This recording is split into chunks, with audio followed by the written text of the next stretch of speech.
स्वर्गीय पिता, प्रभु यीशु मसीह के नाम से तेरे पास आते हैं, तेरा धन्यवाद करते हैं। प्रभु जी, रात भर तूने हमें संभाल कर एक नया दिन दिया है ताकि प्रभु इस दिन में हम तेरे वचन से अपने दिन को शुरू करें। धन्यवाद के साथ प्रार्थना यीशु के नाम से मांगते हैं, आमीन। सुबह की बरकत, यीशु की बरकत प्रोग्राम में एक बार फिर से आप सबका स्वागत है। मैं हर दिन आपका स्वागत इसलिए करता हूँ क्योंकि मेरी बाइबल में लिखा है कि जो प्रभु के लोग हैं वो आदर के योग्य हैं। इसलिए मेरा ये कर्तव्य बनता है कि मैं आप सबको इस प्रोग्राम में वचन के सुनने में आपका स्वागत करूं। कल हमने जो लूका की अंजील उसका 12 अध्याय और उसके 13 वचन से लेके 15 वचन तक हमने पढ़ा था, ध्यान किया था कि बहुत बार हम प्रभु से गलत डिमांड करते हैं, लेकिन प्रभु एक ऐसा परफेक्ट परमेश्वर है जो हमारी हर एक नादानी को पूरी तरह से करेक्ट करता है। कल हमने 15 वचन के आखिरी सेंटेंस को देखा था। प्रभु यीशु मसीह ने ये कहा था, क्योंकि किसी का जीवन उसकी संपत्ति के बहुतायत से नहीं होता।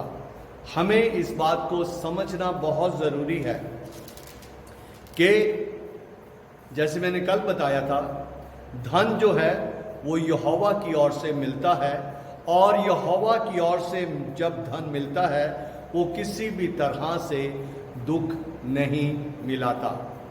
आज हम लूका की इंजील उसका 12 अध्याय 16 वचन से लेके 21 वचन तक हम इस पर मनन करेंगे। प्रभु यीशु मसीह ने वो सारी बात सुनने के बाद एक दृष्टांत कहा। प्रभु यीशु मसीह अक्सर लोगों को समझाने के लिए दृष्टांतों का प्रयोग करता था, क्योंकि इंसान की फितरत ऐसी है कि वो मुहावरों से, उदाहरणों से ज़्यादा अच्छे से समझ लेता है। उसने उनसे एक दृष्टांत कहा, किसी धनवान की भूमि में बड़ी उपज हुई। तब वह अपने मन में विचार करने लगा, मैं क्या करूं, क्योंकि मेरे यहाँ जगह नहीं जहां अपनी उपज इत्यादि रखूं।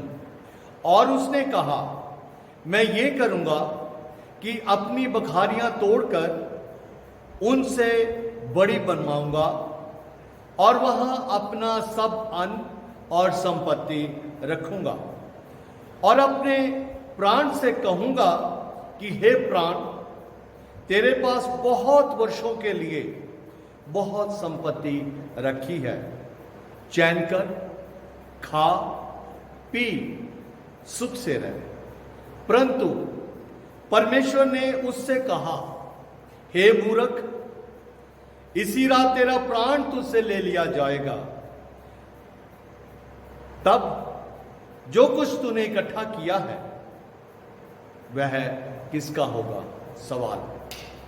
ऐसा ही वह मनुष्य है जो अपने लिए धन बटोरता है, परंतु परमेश्वर की दृष्टि में धनी नहीं। कल हमने एक और वाक्य पढ़ा था कि जब एक धनी व्यक्ति अपनी मर्जी से, धनी सरदार अपनी मर्जी से प्रभु यीशु मसीह के पास आता है और उसे पूछता है कि मैं हमेशा का जीवन पाने के लिए क्या करूं।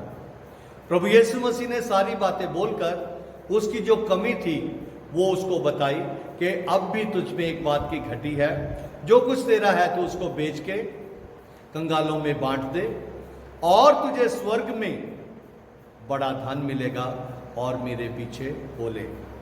ये सारी बात सुनकर वो धनी व्यक्ति जो है उदास हो गया।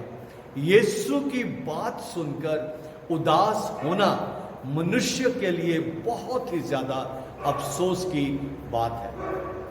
अफसोस की बात इसलिए है कि वो जीवन देने वाला परमेश्वर, उससे जब कुछ पूछा जाता है, उससे कुछ मांगा जाता है, और जब वो सच्चाई से सब कुछ प्रकट करता है, तो मनुष्य के चेहरे पर उदासी नहीं, खुशी होनी चाहिए। तो आज हम देखेंगे कि इस मनुष्य का क्या हाल हुआ। किसी धनवान की भूमि में बड़ी उपज हुई। उपज देने वाला परमेश्वर है, और अगर उपज नहीं होती तो मनुष्य मन में विचार करता है, और ये व्यक्ति जो है इसकी उपज बहुत ज्यादा हो गई, अब ये मन में विचार कर रहा है। उत्पत्ति की किताब में हमने पढ़ा था कि परमेश्वर ने खुद कहा है कि मनुष्य का मन एक ऐसा है कि जो हमेशा ही अलग अलग दुष्ट विचार करता रहता है। तो यहां पे इंसान कभी भी सेटिस्फाई नहीं होता। अगर उपज नहीं हुई तो वो बहुत से उसके तर्क बताता है कि मैंने समय पे पानी दिया, समय पे स्प्रे किया, और समय में इसकी जो और चीजें थी वो मैंने की, लेकिन पता नहीं, फिर भी उपज अच्छी नहीं हुई। अब इस व्यक्ति के पास बहुत ज्यादा उपज हो गई। अब ये फिर विचार में पड़ गया, क्या कह रहा है, मैं क्या करूं। जिनके नहीं होती वो कहते कि हमने सब कुछ करके देख लिया, अब क्या करें। अब जिसकी हो गई उसके पास भी यही सवाल है कि अब क्या करूं, क्योंकि मेरे यहां जगह नहीं। मैं अपने बने हुए स्टोर जो है उनको तोड़ूंगा और उनसे बड़े बनाऊंगा, और उन बड़े बनाए हुए स्टोर में मैं अपनी सारी उपज और अपनी सारी संपत्ति को रखूंगा। अब ये तो उसका अपना सारा ये जो कुछ हो रहा है वो अपने मन में विचार जो कर रहा है उसको प्रकट कर रहा है। 19 वचन में लिखा है, और अपने मन से कहूंगा, वो विचार कर रहा है। योजनाएं जो है उसकी सीडी जो है, प्लानिंग सीडी जो है उसके दिमाग में जो चल रही है, उस पे वो कह रहा है, अपने प्राण से कहूंगा कि हे प्राण, तेरे पास बहुत वर्षों के लिए बहुत संपत्ति है, चैन कर, खा पी, सुख से रह। ये इंसान जो है, और हर एक इंसान की यही फितरत है कि जब उसके पास बहुत हो जाता है तो फिर वो खुद ही हर एक चीज का मालिक हो जाता है। अब ये क्या कह रहा है कि मैं अपने प्राण से कहूंगा, तेरे पास बहुत वर्षों के लिए संपत्ति है। ये भूल गया कि इंसान वो चीज है जो अपनी मर्जी से एक सांस भी नहीं ले सकता जब तक परमेश्वर का अनुग्रह ना हो। हम जो जीवित प्राणी हैं, हमारे लिए जरूरी है कि हम परमेश्वर की महिमा करें, अपनी नहीं। मैं अपने प्राण से कहूंगा, तेरे पास बहुत सालों के लिए, एक अगला पल हम देखेंगे कि नहीं देखेंगे वो भी हमारे बस में नहीं है। आजकल ये जो वायरस चल रही है, एक व्यक्ति के बारे में जो दिल्ली में ड्यूटी कर रहा था, बड़ा अच्छा भला था, लेकिन अचानक उस वायरस ने उसी रात उसका प्राण ले लिया। और ये व्यक्ति क्या दावा कर रहा, तेरे पास बहुत वर्षों के लिए है, बुद्धि भ्रष्ट होगी इसकी। उस सारी उपज को देखकर, जो बहुत ही ज्यादा उपज हुई थी, उसको देखकर ये भूल गया कि मैं केवल एक इंसान, अपने प्राण से कहूंगा, तेरे पास बहुत वर्षों के लिए संपत्ति रखी है, इसलिए तू चैन कर, अब ना भाग दौड़, चैन कर, खा पी, सुख से रह। परंतु परमेश्वर ने उससे कहा, परमेश्वर ने उससे कहा, हे मूर्ख, हे मूर्ख, इसी रात तेरा प्राण तुझसे ले लिया जाएगा, इसी रात तेरा प्राण तुझसे ले लिया जाएगा। तो जो कुछ तूने इकट्ठा किया है वह किसका होगा? अजीजों, ये सवाल आज मेरे और आपके सामने भी है। ये सवाल मेरे और आपके सामने भी है कि जो कुछ हमने इकट्ठा किया है, अगर वो हम इस्तेमाल ना कर पाए तो वो किसका होगा? और आगे ही प्रभु यीशु मसीह एक और बात कहता है। अब वो अपना निष्कर्ष जो है वो बता रहा है कि ऐसा ही वह मनुष्य भी है जो अपने लिए धन बटोरता है, परंतु परमेश्वर की दृष्टि में धनी नहीं है, परमेश्वर की दृष्टि में धनी नहीं है। तो फिर वो परमेश्वर की दृष्टि में क्या है? प्रभु यीशु ने अपने वचन में उसको मूर्ख कहा है। कितना अभागा वो व्यक्ति है कि सब कुछ इकट्ठा कर लिया, अपने प्राण का भी वो मालक बन गया। उसके कान में ये आवाज आ रही है कि आज की रात तुझसे, जिसके ऊपर तू गुमान कर रहा है, जिसको तू कहने के लिए विचार कर रहा है कि मैं उससे कहूंगा, प्राण से कहूंगा, उसने समय को भी अपने हाथ में ले लिया। तेरे पास बहुत वर्षों के लिए है,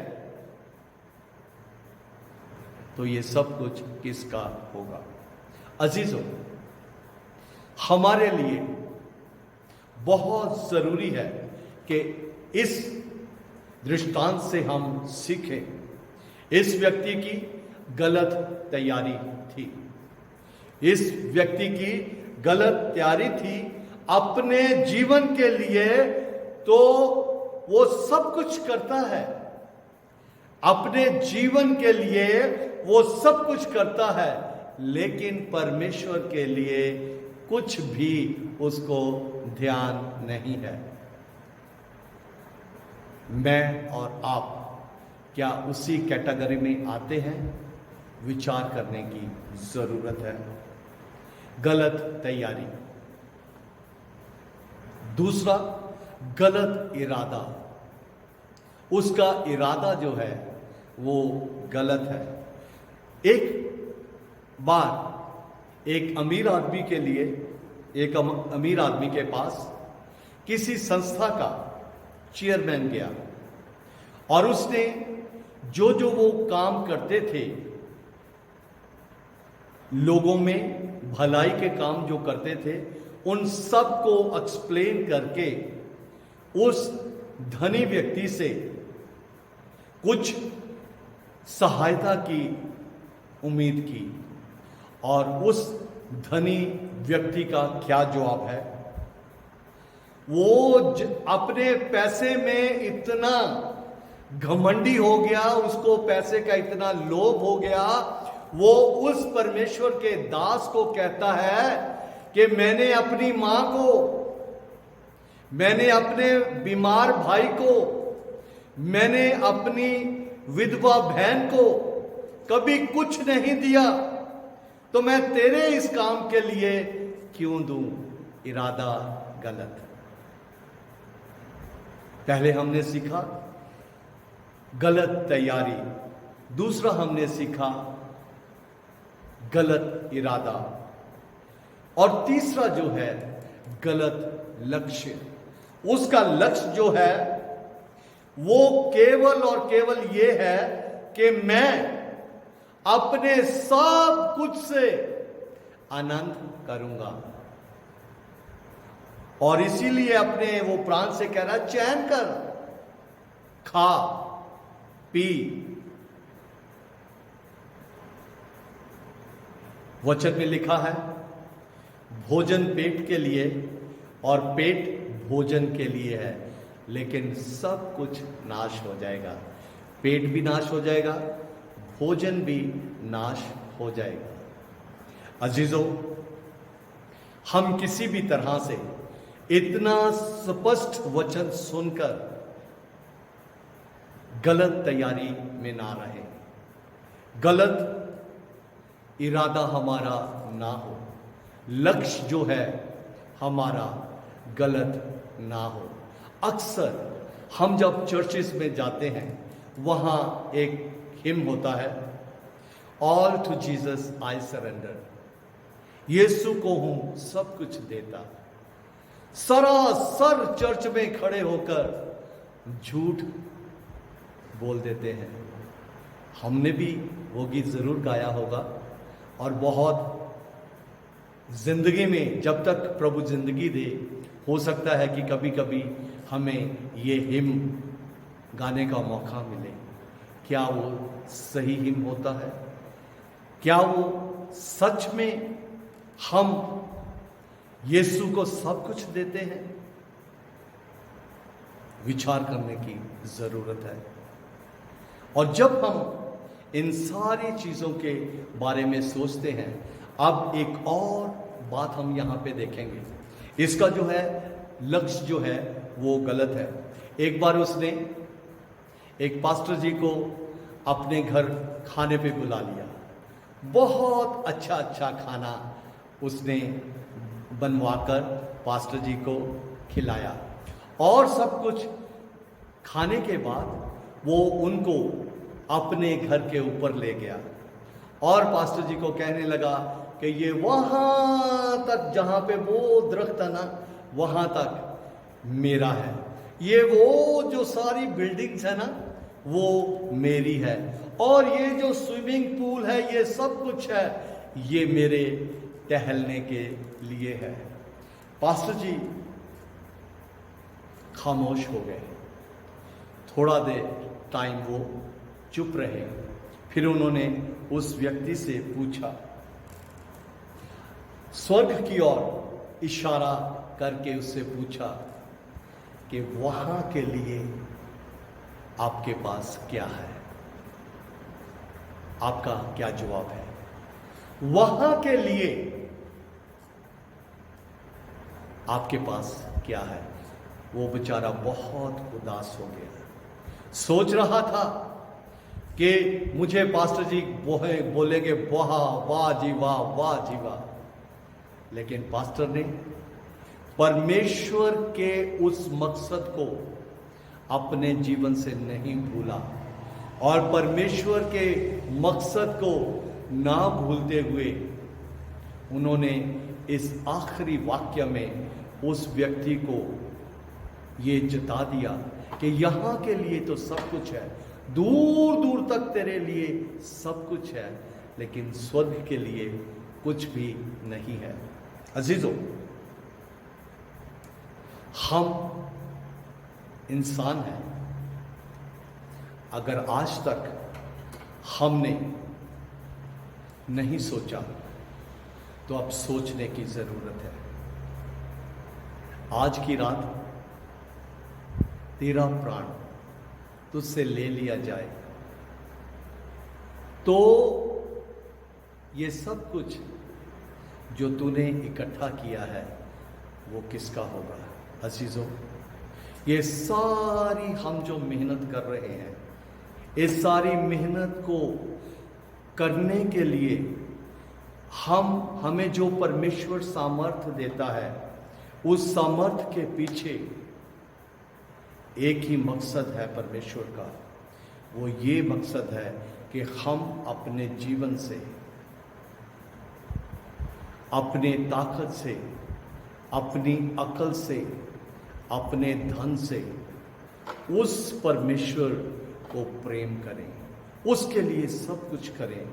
हमारी पीढ़ियों पीढ़ियां आशीषित हो जाएंगे अगर हम उस मूर्ख की तरह नहीं, एक धन्य व्यक्ति के समान जीवन जिएंगे।